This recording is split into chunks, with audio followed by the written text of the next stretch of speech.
My name is Sean Gordy, and I'm currently the licensing program manager at the Alcoholic Beverage Regulation Administration. And as mentioned, I've been there since May of 2013. Very excited to be there and very excited to be here with you this morning. ABRA is actually the little sister, I guess, if you will, of DCRA. It used to be under DCRA some years ago. It actually transitioned to an independent agency where we are, and we like to think of ourselves as lean but mean. We're a staff of about 40, 50 folks, and I'm joined today by one in particular. One of my lead licensing specialists is Ms. Karen Jackson, who will actually present to you the presentation this morning that will provide an overview for you and answer questions with regard to ABRA itself, being an issuer of licenses for alcoholic beverages in the city, as well as our enforcement aspect and the other aspects of ABRA itself. So I'm not going to take up any more time. Ms. Jackson will, of course, provide the presentation and will be available for questions shortly thereafter. Thank you. Again, I'm Karen Jackson, licensing specialist for the Alcoholic Beverage Regulations. Been with the agency for 8 years, and it's been wonderful working for the Alcoholic Beverage. Who we are. We're the Alcoholic Beverage Regulations Administration, ABRA. Issue and renew licenses that enable qualified businesses to sell and serve alcohol beverages. ABRA monitors and compliance with the ABC laws and take appropriate enforcement actions when licensees violate these laws. When appropriate, ABRA proposed new law regulating the manufacture, distribution, and sales of alcohol beverage in the district. ABRA also offers education programs that help ABC establishments prevent underage individuals from purchasing and consuming alcohol. ABRA operates under the authority of a 7-member Alcoholic Beverage Control ABC board that set policies, parameters for the agencies. Members of the ABC boards are appointed by the mayor and confirmed by the city council. ABRA Division, licensing, that's the department I work in, responsible for review and processing all ABC license applications, ensure all applications meet standards for licensure, and recommend applications to board for approval. The Enforcement Division ensures licensees remain in compliance according to the Title 23 and Title 25 of the DC Official Code. Conducts regulations, visits of licensed establishments to monitor, issue citations for licensees found to be non-compliant for compliance. Adjudications Division acts on the behalf of the ABC board in carrying out the board's imposed orders, actions, fines, and penalties, and also assists licensee in coming into compliance. Off-premise license class. These are your licensees that you'll go into the establishment, you will purchase your beverage, and you'll come out. No consumption on premise. Class A licenses. They are retail beer, wine, and liquor stores. We have wholesalers authorized to sell beer, wine, and spirits to other licensee retailers for resale to consumers. Manufacturers. Licensees are authorized to produce, distill, and combine spirits, wine, and beer for the purpose of manufacturing and resale of other licensees. Class B licenses. Retail, beer, and wine stores. Wholesalers authorized to sell beer and wine to other licensees, retailers for resale to consumers. Manufacturers.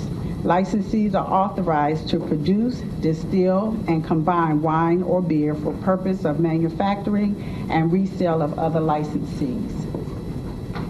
There is a moratorium on retailer Class B licensing except for full-service grocery store. Now I want to put a pin there for a minute because I want to sort of explain this new legislation that allows new retailer Class Bs. Currently, we've opened up some Bs where you can get a license and apply for a full-service grocery store. Now, there's some parameters that you must meet to apply for this type of license, and it is a board approval process. There's also what they call the 25%, and you have to sell at least 25% of alcohol and 75% of something else. With that, you have to meet certain qualities. Let's see, when you apply, that's still a board approval, and there's some rules that go along with that. I don't have all that information readily with me, but if you want more information on it, I do have a card, and I can give it to you to get more information. On-premise license class, these are the classes that you will consume on-premise. So you don't go in, you don't purchase and leave. You have to consume on-premise. These classes license are beer, wine, and spirits. We have what they call a CH hotel for requirements, food requirements. We have CNs, which are the nightclubs and lounges.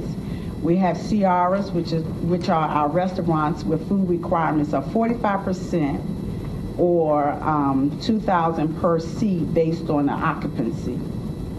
We have CT tavern licenses and CX multi-purpose, private clubs, rail cars, and marina vessels. We also have a Class D license. Your Class D license will, you're allowed to sell beer and wine. And the same, you'll get a hotel, nightclub, restaurant, tavern, multi-purpose, private club, rail car, or marine vessels. Before the application, applicants, do your homework. And as you heard, Eric Rogers spoke earlier concerning some licensing that you would need. Zoning is one. Make sure you're located in a zone for appropriate license. So you will go to DCRA first, and you will check with them to see if you're zoned for what you're trying to apply for. Measurements. All new license application must be within appropriate distance of churches, schools, and recreation centers. And that rule is the 400-foot rule. So you cannot be within 400 feet of a school, recreation, or church, and in some cases of another establishment. DCRA Corporation Division.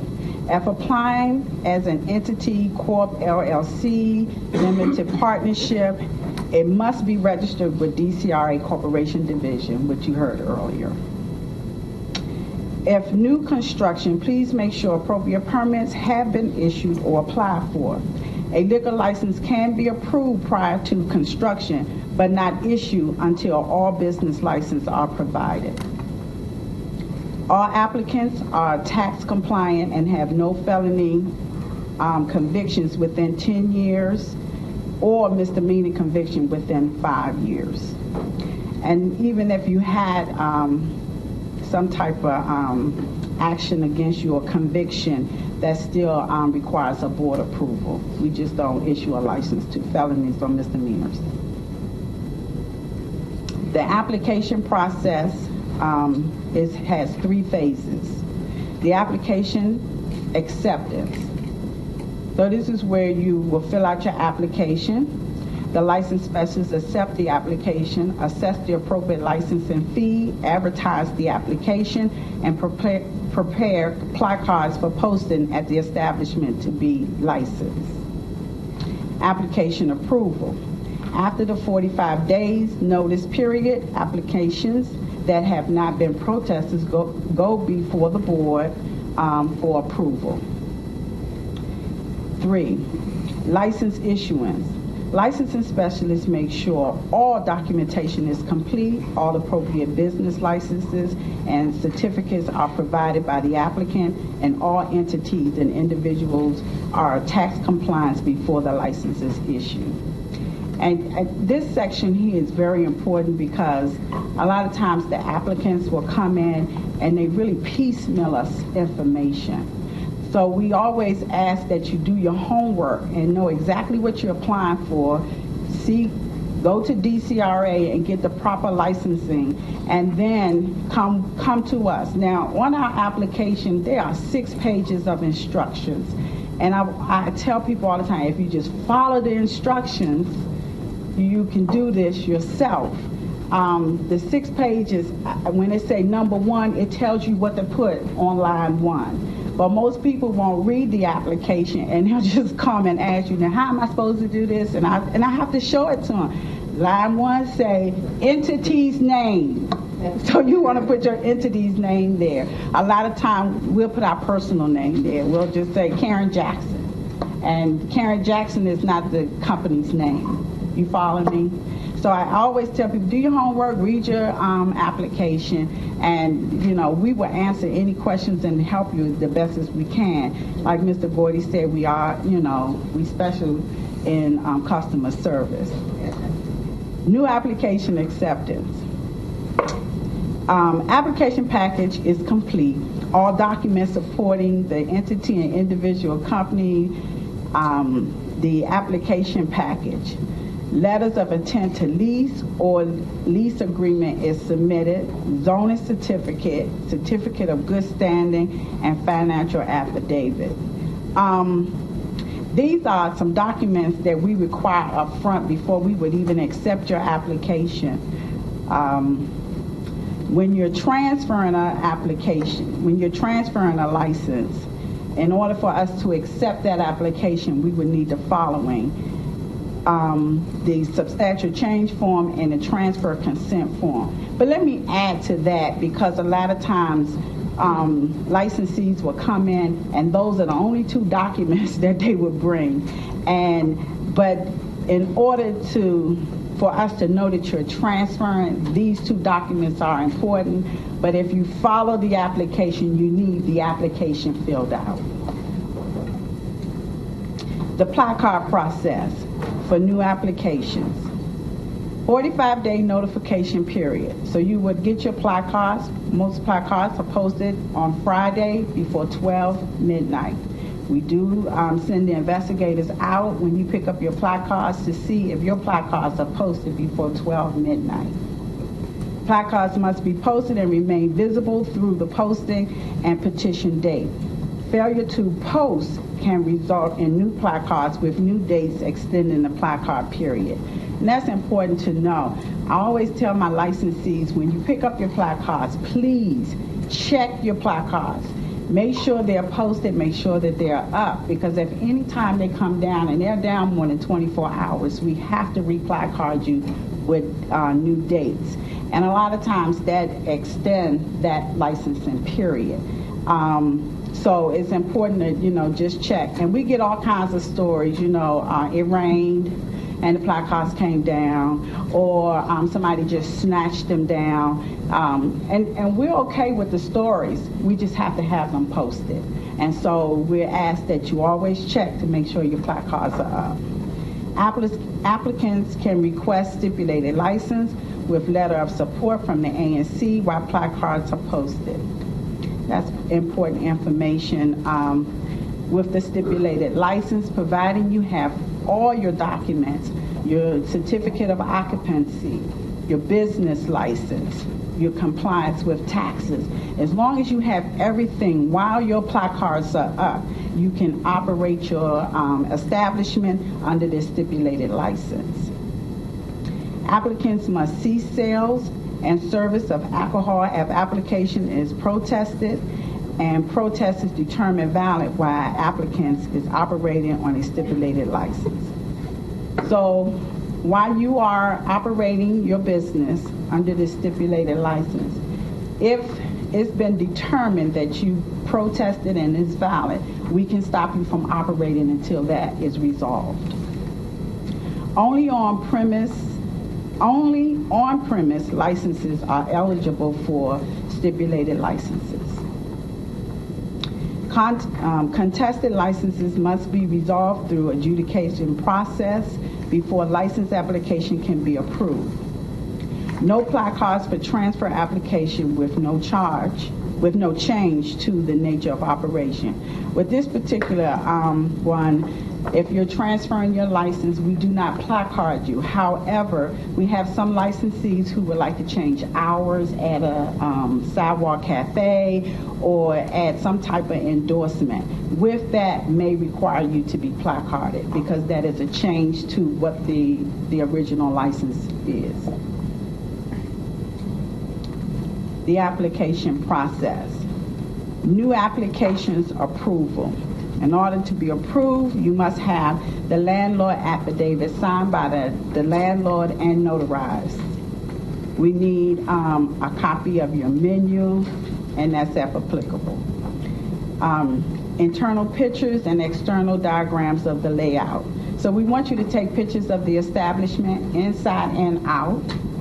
Police clearance from all individuals, DC jurisdiction in which the applicant reside if outside of DC. So if you live in Virginia, we require Virginia and DC. If you live in Maryland, we require Maryland and DC. However, we have some licensees that live in New York, so we would just ask you for your New York police clearance. So if you live in the metropolitan area, then we require all. Diagram of photograph of area designated for summer garden or sidewalk cafe. We require a diagram. We want to know the number of tables and chairs that you would have for a summer garden or a sidewalk cafe. Always note that with a summer garden, you need permission from the landlord to use that space.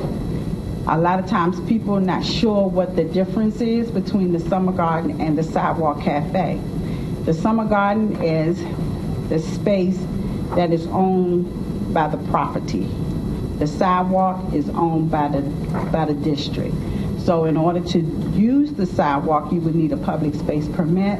In order to use the summer garden, you would need DCRA to place that on your certificate of occupancy and lay out for us the number of seats that you will be using. New license issuance.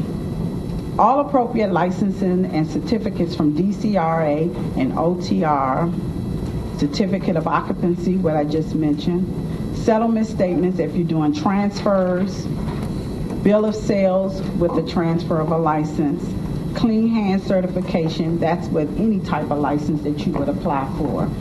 And we do it on endorsements as well. We always want to know that you are in compliance with taxes. Final inspection conducted by enforcement. So our enforcement division do come out and inspect all those things that you apply for. We want to make sure that you're doing what you say you're applying for. The license renewal process. Renewal applications and license issuance. Complete renewal application. That application is usually mailed out to you. There are occasions where people will call us and we will email them to you, but more than likely you will get them in the mail. We will notify you that it is renewal time. Must be signed and notarized by board-approved officers. So a lot of times we have companies, big companies, who have managers who run in the company. However, we don't take those signatures from the managers who are here. We want the corporate officers to sign that application to give authorization for that renewal. So sometimes you have to send that packet off to your approved officers by the board. Provide evidence of good standing with DCRA Corporation. And I think Mr. Rogers did speak about keeping up with being in compliance with good standing of your corporation. I'm not sure how long that standing is good for. 2 years? Okay, so with us, we will check. A lot of times we had licensees that got their license back in the 70s, but we're going to check every 3 years that your entity is in compliance. New licenses is then issued. Renewal placards. Placards are posted again for 45 days. Once you renew your license, we're going to re-placard you. It's almost as if you're applying for a new license, but we're just letting the public know that you have renewed this license. License renewal is not complete until the placard period has ended. Protests on renewed license do not impede operation of the establishment. Licensees can continue to sell and serve. So when you renew your license, you have to come into the office. That is one process that we do not do through the mail. So you come into the office with the appropriate signatures of the officers. We will give you a license at that time.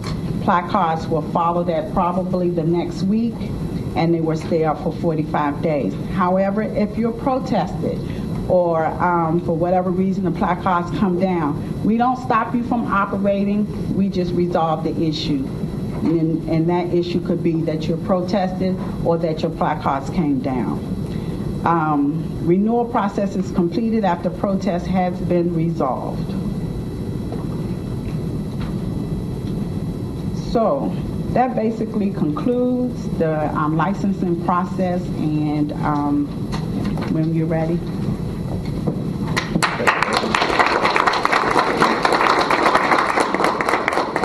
And we'll stick around for questions shortly after we're done. But I just wanted to mention a few things that we didn't have in the presentation. And those are, one, we also issue managers, ABC managers licenses. And so if you have employees who have to be ABC managers on duty, we do issue those licenses. And there's a process with that where you come into our office at the Reeves Center, 14th and U Northwest. And we also issue the temporary G&Fs, or temporary licenses for one day. If you're having an event and you have an establishment or location where you'd like to have that event, then that temporary license application is also available. In addition to the one-day substantial change, for example, if you received your license Class C or whatever the case may be, and you would like a change to the augmentation to that license temporarily for one day, then that's also available to you. But for the most part, there's a team at ABRA, kind of led by Ms. Jackson, that is open and available to you to answer any and all questions regarding your retail license as well as wholesaler or what have you, and we're excited to have you come by. Thanks so much.